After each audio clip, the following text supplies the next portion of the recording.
students, my name is Miss Ashley and today we will be reading the book Elf, and this is for a second grade audience. So this is actually based on the film Elf.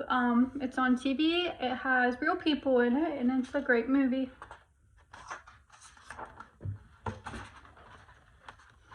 This is the story of how Buddy the Elf saved Christmas. It's a story that begins many years ago. One Christmas Eve, Santa slid down the chimney of an orphanage with his sack full of toys. While he was eating some cookies the children had left out for him, a little baby crawled into his sack.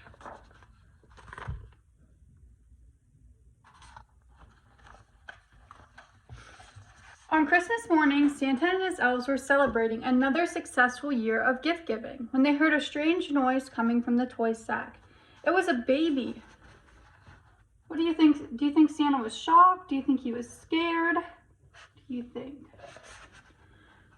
One of the older elves adopted the baby and named him Buddy. So there's Buddy right there. That's the baby. And there's his adopted dad.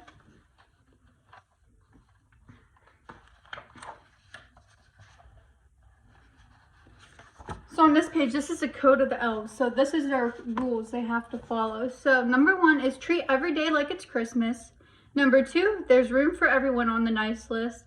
And number 3, the best way to spread Christmas cheer is singing loud for all to hear. Although Buddy grew twice as fast, he was no different from other elf children. He had more Christmas spirit than anyone. So there's Buddy the elf. You can see how he's so much bigger than everyone else in the class.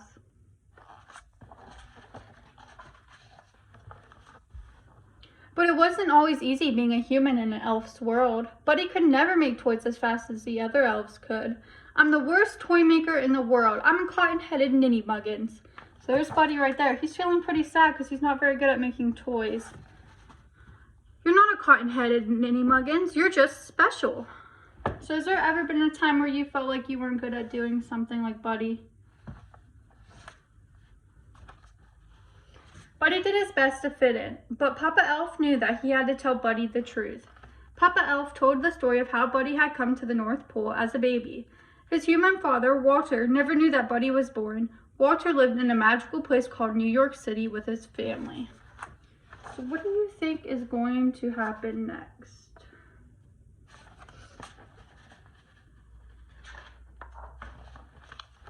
But that wasn't all. Santa had one more surprising thing to tell Buddy. Your father, he's on the naughty list.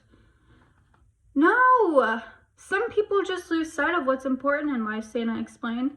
That doesn't mean he can't find his way again. Maybe all he needs is a little Christmas spirit. Buddy was determined to bring Christmas cheer to his father and to all of New York City if he could. Buddy said goodbye to Santa, the elves, and Papa Elf. He knew they would always be there for them.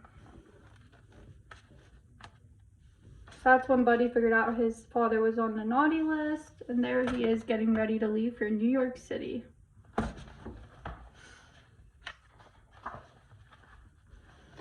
And up here's a narwhal, and he says, "Bye, Buddy. I hope you find your dad." Buddy traveled through the 7 levels of the candy cane forest, past a sea of swirly-twirly gumdrops, and then he walked through the Lincoln Tunnel. So there's the candy cane forest, swirly sea of gumdrops, and then the Lincoln Tunnel.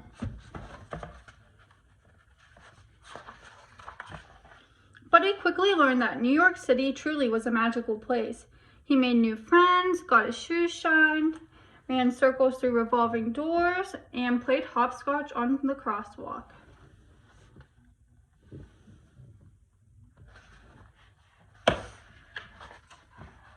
Finally, Buddy went to see his father, who worked in the Empire State Building. But Buddy's dad didn't want to see him. He didn't believe that Buddy was his son or an elf, and he ordered him to leave. Buddy was beginning to understand why Walter was on the naughty list. Buddy left feeling discouraged, but then he saw something that made him smile, a big store all decked out for Christmas. Inside, a girl named Jovi was decorating a Christmas tree. Buddy was glad to meet another human who shared his appreciation for elf culture. Jovi told him that Santa would be visiting the store the next day. Buddy was so excited to see Santa again. So do you think Buddy will turn his dad and get him on the good list? Or do you think he'll stay on the naughty list?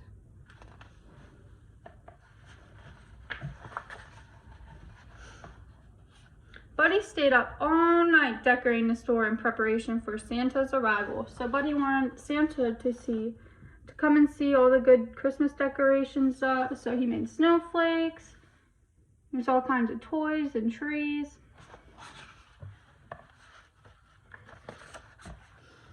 But when Santa arrived the next morning, Buddy realized that it was an imposter. You smell like beef and cheese. You're not the real Santa. You sit on a throne of lies. So here's Buddy. He's telling Santa that's not the real Santa. You're not the real Santa. Buddy ripped off the fake Santa's beard and all the children screamed. He caused such a ruckus that the store manager called Buddy's dad to pick him up. There he is holding the beard.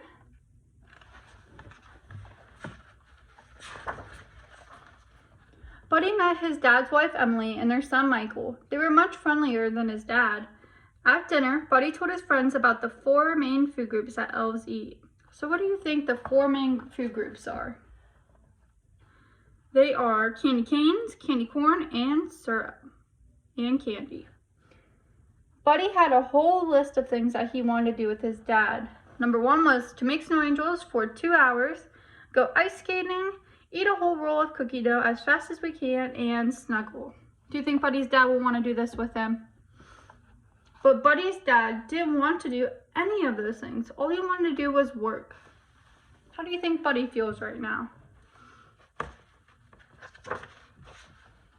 So Buddy went to work with his dad. He tried coffee, and he helped answer the phone. Buddy the elf, what's your favorite color? That's what he said when he answered the phone.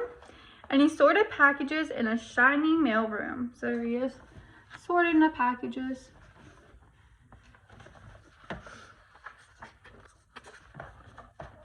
Buddy hadn't forgotten about Jovi, the girl from the store. On Christmas Eve, they skipped down the hall together. He showed her a sparkly Christmas tree in the top window. So they are looking at the sparkly Christmas tree. And Jovi showed Buddy the biggest tree in all of New York City. So there's the biggest tree.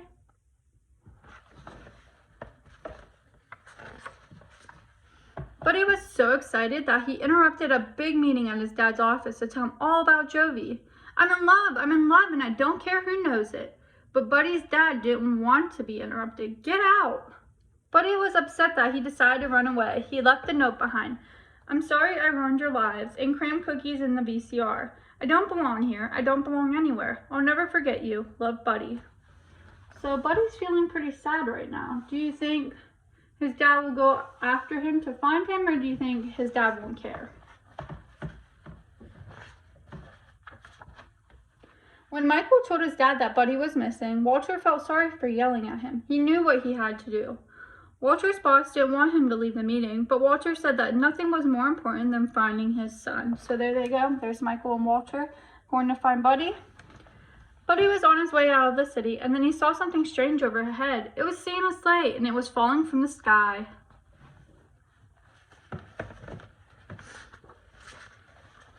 Buddy found Santa Claus in Central Park. My sleigh can't fly without Christmas spirit, and there's no Christmas spirit anymore, Santa explained. I need an elf's help. But Santa, I'm not an elf. Buddy, you're more of an elf than anyone I've ever met.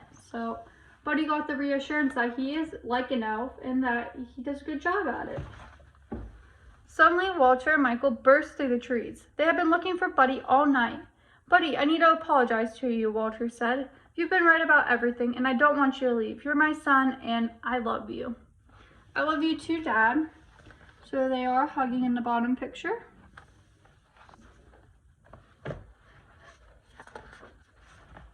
While Buddy helped Santa fix his sleigh, Walter and Michael joined Emily and Jovi in the crowd outside Central Park. They needed to help people find their Christmas spirit. Jovi remembered something that Buddy had told her. So how do you think they are going to help people find their Christmas spirit? So Jovi is saying that the best way to spread Christmas cheer is singing loud for all to hear.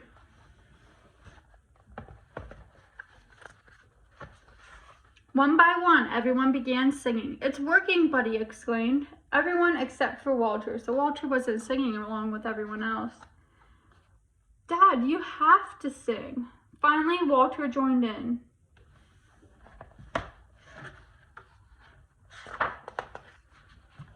Just in the nick of time, Santa's sleigh soared into the sky. There was so much Christmas spirit in the air that the sleigh flew all the way to the top of the Empire State Building. The next day was Christmas. It was the best Christmas ever because Buddy got to spend it with his whole family, doing all those favorite things, singing, giving gifts, and snuggling. And that's the story of how, with a little help, Buddy the Elf managed to save Christmas, and his spirit saved a lot of other people too. The end. So, after reading the story, I want you to think about some ways that you can spread Christmas cheer and some ways that your family already spreads Christmas cheer. And you can just write it on a piece of paper and then use capitalization and punctuation. Thank you.